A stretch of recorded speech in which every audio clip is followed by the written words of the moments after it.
Have you ever wondered what it's like to save wildlife? Well, that's what I thought. Hi, my name is Stephen Robert Irwin, but most people know me as Steve Irwin or the Crocodile Hunter. I am most famous for rescuing and relocating wildlife. I was born on February 22nd, 1962 in Upper Ferntree Gully, Australia. I was born to Bob and Lynn Irwin. My amazing dad worked as a plumber and my mom worked as a nurse. With two sisters in the house, it was kind of crazy. Joy was the oldest, I was the middle child, and Mandy was the youngest. As a child, I spent hours around wildlife. At the age of 6, my dad got me a 12-foot python. In 1970, we moved to Bearwa, Australia. That same year, we opened the Bearwa Reptile Park. Growing up in a zoo was amazing. Even though we had to live in our tiny RV, my life was perfect. At the age of 9, my dad agreed to let me catch my first small problem crocodile.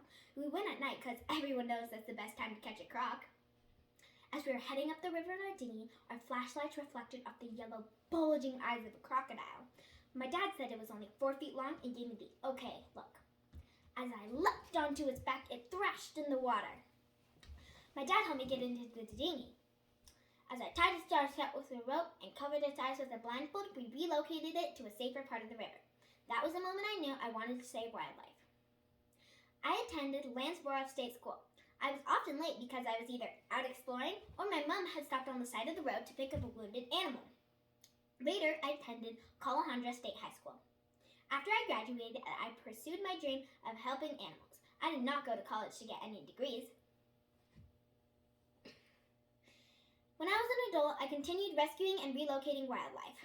5 years before I met my best mate, the Bearwa Reptile Park was renamed the Queensland Reptile and Fauna Park. In 1985, I met my best mate, Wes Mannion. He often volunteered at the park. 3 years later, on Christmas Day, my dog Susie was born. In 1992, I married the love of my life, Terry Raines. We were wed on June 4th in Eugene, Oregon, USA. Instead of a relaxing honeymoon, we started a TV show called The Crocodile Hunter. This was shown on Animal Planet. In 1998, the Queensland Reptile and Fauna Park was renamed the Australia Zoo. That same year, my daughter Bindi Sue was born. But then, in 2000, a tragedy struck.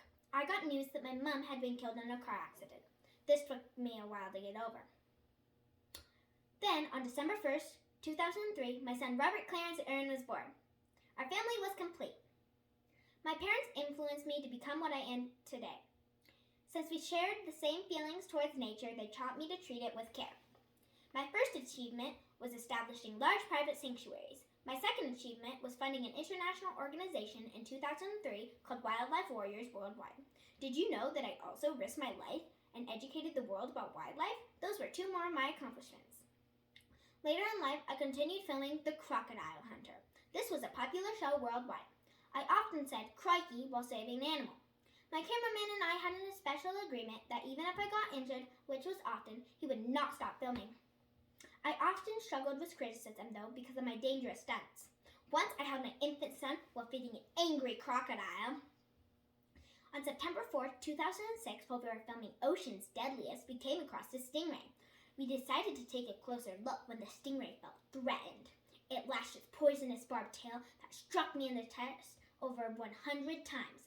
My cameraman didn't notice until seconds later. As I was being dragged back to the digging, my body felt numb. Back on deck, I whispered, "I'm done." I died on September 4th, 2006 at the age of 44. Today, I'm remembered because of my determination, strong voice, and caring attitude.